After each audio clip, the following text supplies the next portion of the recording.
안녕하세요. 박수정입니다. 흔히 알고 있는 질환인 요실금은 자기도 모르는 사이에 소변이 나오는 그런 질환인데요.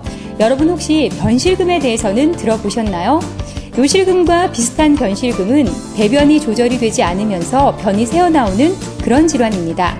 요실금처럼 주로 여성과 노인들에게서 발생하지만 선뜻 병원을 찾기가 쉽지만은 않은 그런 질환인데요.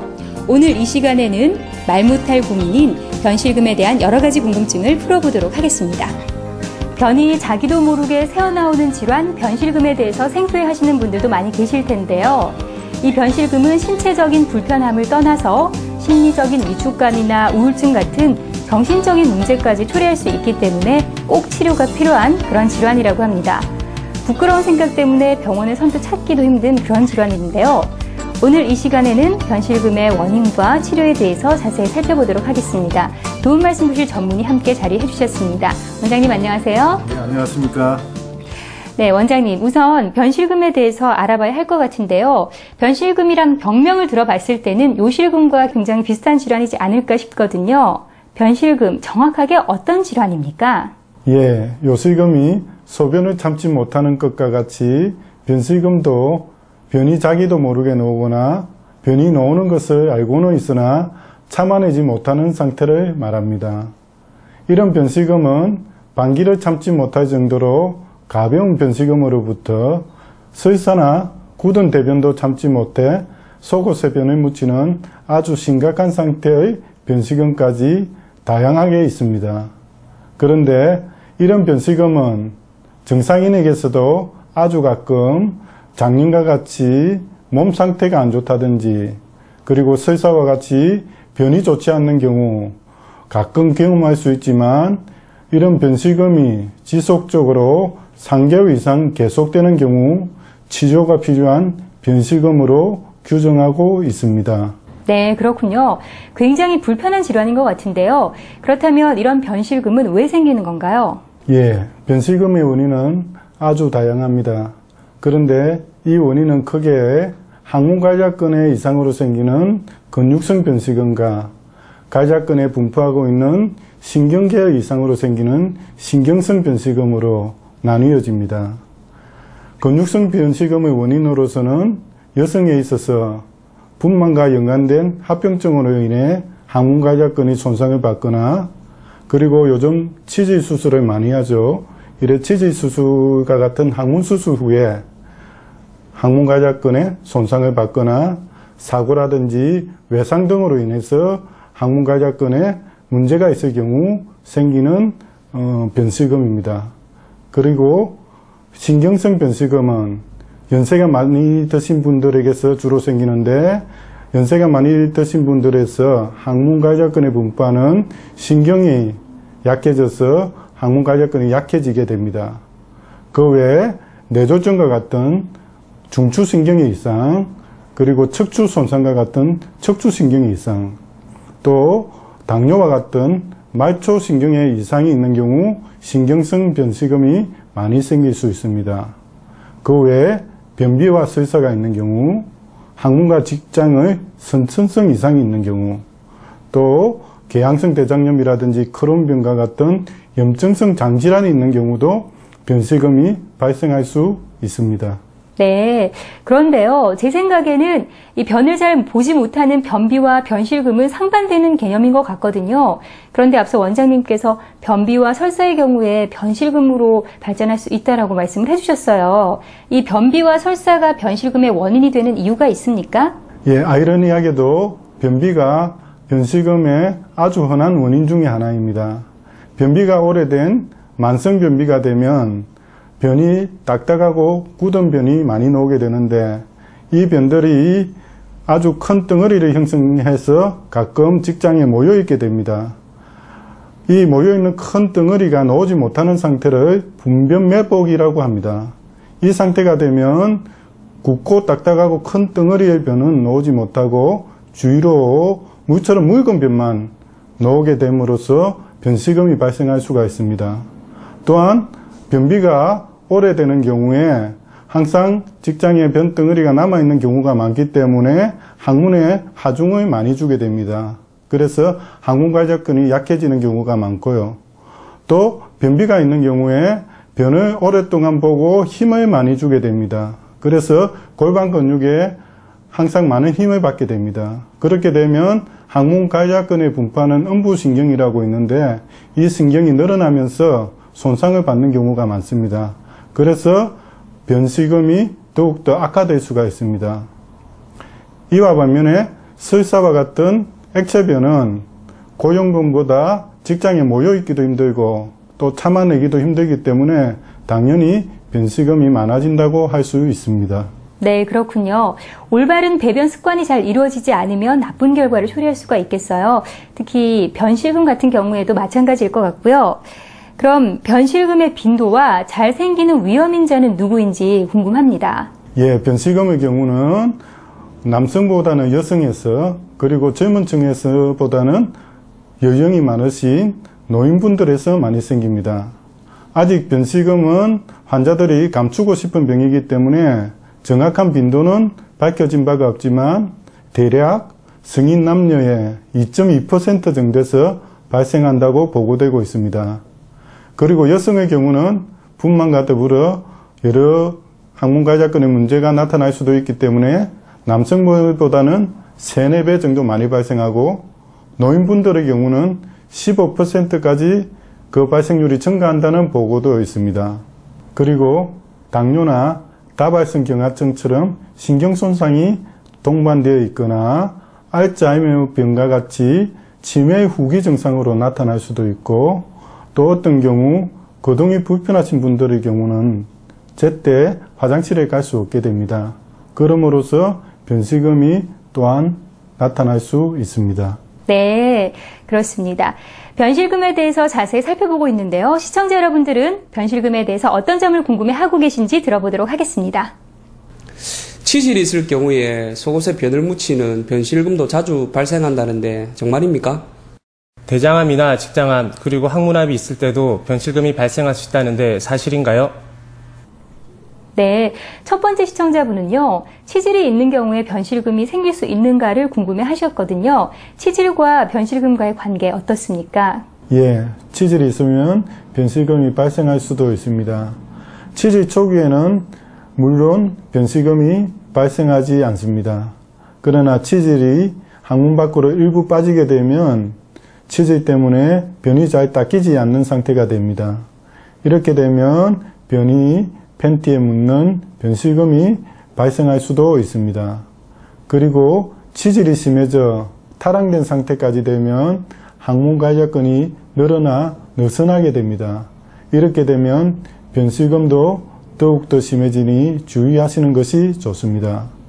그리고 치질과 비슷한 질환인 직장이 항문 밖으로 빠지는 직장 항문 중첩증이나 직장 탈의 경우에도 변실금이 발생할 수 있으니 주의하시는 것이 좋습니다.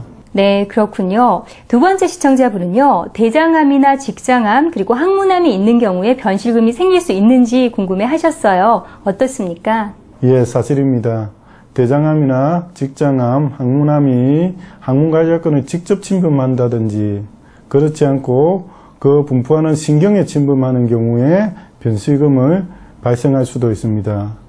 또 이 암들이 내강을 거의 막아 딱딱하고 큰 변은 통과하지 못하면서 묽은 변만 나오는 경우에도 변실금이 발생할 수도 있습니다. 또 암들을 수술할 경우에 이 수술 과정에 있어서 항문관략근을 손상이 받을 수 있고 또 장문압을 위해서 항문으로 봉합기를 삽입하는데 이 삽입하는 과정에서도 가벼운 변실금이 발생할 수도 있습니다. 또한 이 암들이 심한 경우에는 방사선 치료를 하게 되는데 이 방사선 치료를 하게 되면 직장이 딱딱해지게 됩니다. 그렇게 되면 대변을 모으는 기능이 떨어지고 따라서 변실금도 발생할 수가 있습니다. 네, 치질과 대장암, 직장암 그리고 항문암이 있을 경우에 변실금이 자주 발생할 수가 있네요. 궁금해 하셨던 분들께 아주 좋은 정보가 되셨을 것 같습니다. 원장님, 그런데요, 어린아이들에게서도 어른들처럼 변실금이 발생할 수 있는 건가요? 예, 어린아이에서도 어른들처럼 변실금이 발생할 수 있습니다. 어린아이에서 생기는 변실금을 유분증이라고 하며 변비와 깊은 연관성이 있습니다. 어린아이의 변비는 식생활이 너무 육식 위주로 된다든지 물을 적게 마신다든지 그렇지 않으면 운동이 좀 부족하다든지 또 어떤 경우는 노는데 바빠 대변 보는 것을 미룬다든지 그리고 어떤 경우는 부모의 관심을 끌기 위한 한 방편으로 변비가 오기도 합니다. 이렇게 변비가 오게 되면 대변을 참는 버릇이 생기기 때문에 직장에 변덩어리가 가득 차게 됩니다. 그래서 변을 보지 못하면 묽은 변만 새어나와 변실금이 발생할 수가 있습니다. 그러므로 어린아이의 변실금은 변비를 해결하면 좋아지기 때문에 너무 염려하지 않으셔도 됩니다. 네, 지금까지 변실금의 원인에 대해서 설명을 해주셨는데요. 변실금의 증상과 또 심한 정도에 대해서도 설명 부탁드립니다. 예, 변실금의 증상은 앞에 말한 대로 방기를 참지 못하는 가스 변실금도 있고 설사를 참지 못하는 중등도의 변실금 그리고 고형변과 같이 딱딱한 변도 참지 못하는 아주 심한 증상을 가지는 변실금도 있습니다. 그런데 이런 변실금이 얼마나 자주 나오는가에 따라서 또 패드나 기저귀를 착용하는가의 유무에 따라서 또 일상생활에 얼마나 지장을 주는가에 따라서 0에서 20점까지 점수를 매겨가지고 그 심한 정도를 비교해 볼 수가 있습니다.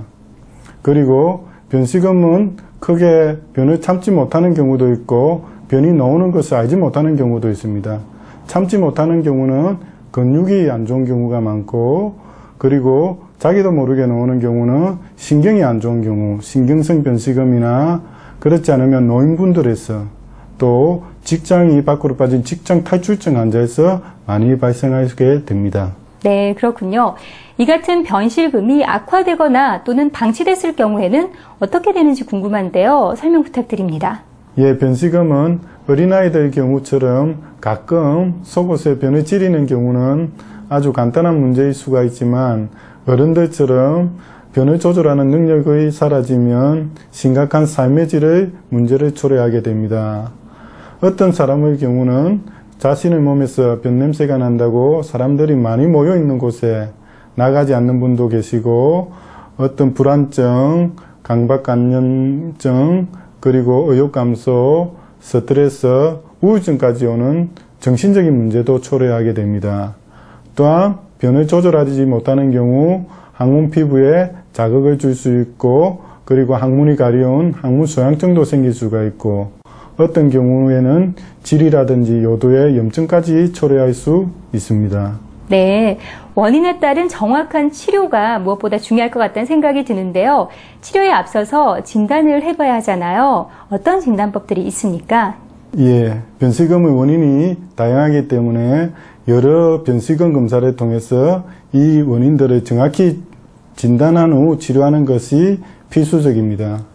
또한 변실금의 원인 중 대장이나 직장에 염증이나 암이 숨어있어 변실금이 오는 경우도 있기 때문에 대장 내시경 검사도 같이 겸해서 하시는 것이 좋습니다.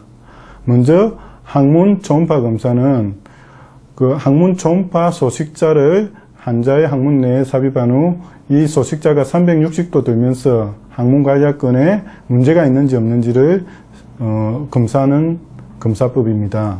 그리고 항문 내압 검사는 풍선이 있는 아주 가느다란 카테터를 삽입하여 환자의 항문 관략근 압력 상태, 그리고 직장의 감각 상태, 항문 직장 반사 기능 상태를 갖다가 측정하는 검사법이며 이 검사는 변실금의 상태를 수치화시켜서 나타내기 때문에 아주 객관적인 검사법이라고 할 수 있습니다. 그리고 배변 영하 조영술의 경우에는 방고형성의 조영제를 환자의 항문 직장, 대장의 일부에 주입한 후에 그 배변 조영술용 의자에 앉힌 다음에 환자로 하여금 자기의 대변이 왜 새는지 그리고 얼마나 새는지 어떤 원인에 의해서 새는지 직접 볼 수 있게 하여 비디오와 방사선 사진으로 촬영하는 검사법입니다. 이 검사를 통해서 변실금의 원인 중 일부를 차지하는 직장탈이라든지 직장항문 중첩증을 진단할 수가 있습니다. 그리고 항문 건전도, 항문 관략근 건전도 검사와 음부신경전도 검사의 경우는 항문 가이작근의 분포하는 신경의 이상을 검사하는 방법입니다. 네, 이렇게 여러 가지 검사를 통해서 정확한 원인을 알아냈다면 이제 치료를 해야 할 텐데요. 치료법에 대해서도 설명 부탁드리겠습니다. 예, 변실금의 치료법은 크게 비수술적 치료법과 수술적 치료법이 있습니다. 비수술적 치료법은 약무요법, 식이요법, 개개의 운동법, 전기자극 치료법, 바이오피드백 치료법 등이 있습니다.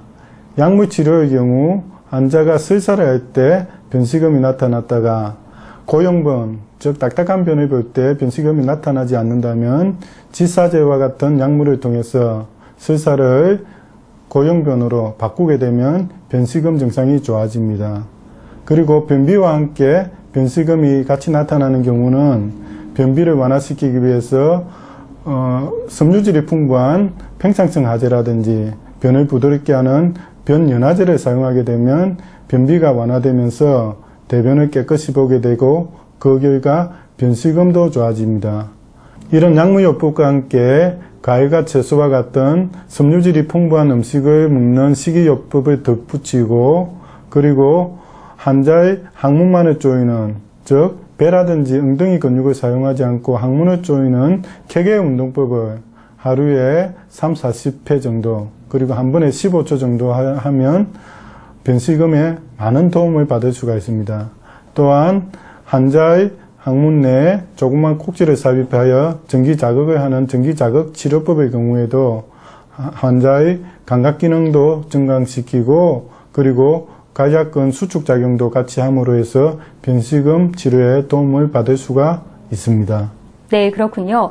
비수술적 치료법 중에서 바이오 피드백 치료법이 있다고 하셨거든요. 이 바이오 피드백 치료법에 대해서 좀 더 자세한 설명 부탁드리겠습니다. 예, 바이오 피드백 치료는 최근에 많이 시행되는 치료법으로서 환자의 항문 내에 조그마한 센서를 삽입한 후 이 센서를 통해 신호가 컴퓨터 화면으로 들어오게 됩니다. 그렇게 되면 환자는 자기의 배변 근육 상태를 컴퓨터 화면을 보면서 조절하고 후전할 수 있게 고안된 장비인데요. 이 치료법은 항문 근육을 강화하고 항문 직전 감각 기능을 회복시키는데 아주 도움이 되는 치료법입니다. 이 치료법의 적응증은 근육이 안 좋은 근육성 변실금 환자라든지 신경이 안 좋은 신경성 변실금 환자 그리고 직장이 항문 쪽으로 처진 직장 항문 중첩증 환자에서도 도움이 되는 치료법입니다. 네, 그렇군요. 그럼 변실금의 수술적 치료 방법에 대해서 설명 부탁드립니다. 예, 변실금에 대한 수술적 방법은 아주 다양한 방법이 있습니다. 먼저 항문 가이작근 성형술의 경우에는 우리가 분만이라든지 외상, 사고로 인해서 가이작근 손상을 받았을 경우에 항문 가이작근 손상 부위를 봉합해주는 수술입니다. 그리고 후방 항문 교정술의 경우는 가이작근 손상이 없는 신경성 변실금 환자에서 항문과 직장 사이에 각을 줌으로써 변이 새는 걸 막아주는 수술이고 그리고 치골, 경골근 전이술이라든지 둔부근 전이술의 경우는 다리에 있는 근육이라든지 엉덩이에 있는 근육을 항문 주위에 감싸주는 수술이 되겠습니다. 이 수술법은 항문 가이작근 성형술이 실패했을 경우 시행하는 수술법입니다. 다음으로 색가 치료법은 수십 개의 바늘 모양의 전극을 항문 내 기구를 통해 삽입한 후 85도씨 정도 되는 열 에너지를 항문 가이작근에 전달함으로써 근육을 자극하여 항문 가이작근을 재생시키는 최신 방법입니다. 이 수술법은 근육성 변실금이나 신경성 변실금 환자 모두에서 사용이 가능하고 변실금 수술을 하기에 부담이 되는 환자라든지 또는 변실금 수술을 받았음에도 효과가 없는 환자들에게서 아주 좋은 대안이 될 수 있습니다. 다음으로 탄소섬유나 자가지방주의법은 항문 가이작근 중 내가이작근의 손상을 입은 환자들에서 많이 시술되는 방법으로 항문 가이작근 손상 부위에 인체에 무해한 탄소섬유나 현재 성형수술에서 많이 사용하는 자가지방을 주입하여 변실금을 치료하는 방법입니다. 천추신경자극술은 항문 가이작근을 지배하는 허리 아래쪽 천추신경을 자극하여 항문 가이작근을 강화시키는 방법으로 가이작근 손상이 없는 신경성 변식암 환자에서 사용할 수 있는 방법입니다. 마지막으로 인공항문 가이작근 조성술은 실리콘으로 만든 인공항문 가이작근을 항문에 심는 방법으로 앞에 말씀드린 수술법들이 실패하였을 경우 시행하는 최종 수술법입니다. 네, 변실금의 원인과 증상 그리고 치료에 대해서 설명을 해주셨는데요. 무엇보다 가장 중요한 것은 예방이지 않을까 싶어요. 예방법에 대해서 설명해 주시면 많은 도움이 될 것 같은데요. 예, 먼저 변비를 줄이고 설사를 조절하는 것도 변실금에 도움이 되고 배변 동안에 너무 무리한 힘주기를 하는 것도 항문 가이작근을 약하게 할 수 있으므로 가능한 피하는 것이 좋습니다. 그리고 연세가 많은 분들은 항상 항문 가이작근을 오므리는 개개 연습을 습관처럼 하시면 변실금 예방에 많은 도움이 될 수 있습니다. 또한 여성의 경우에는 분만 직후 손상된 항문 가이작근을 바로 교정해주면 추후에 발생할 수 있는 변실금을 예방할 수 있습니다. 또한 치질과 직장탈과 같은 질환도 항문 밖으로 빠져나오기 전에 초기에 치료하면 변실금 예방에 많은 도움이 됩니다. 네, 초기에 치료를 하는 것이 중요하다라는 그런 말씀이셨습니다.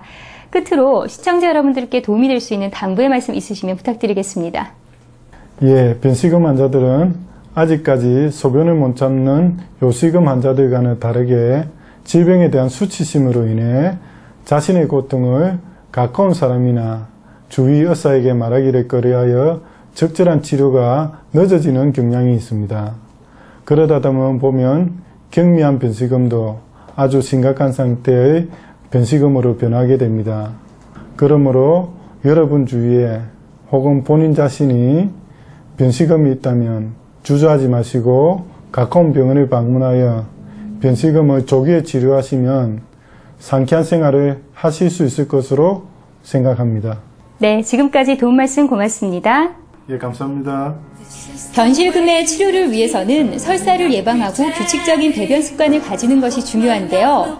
특히 화장실에서 오랫동안 힘을 주는 것은 괄약근의 탄력을 떨어뜨리므로 피하는 것이 좋겠습니다.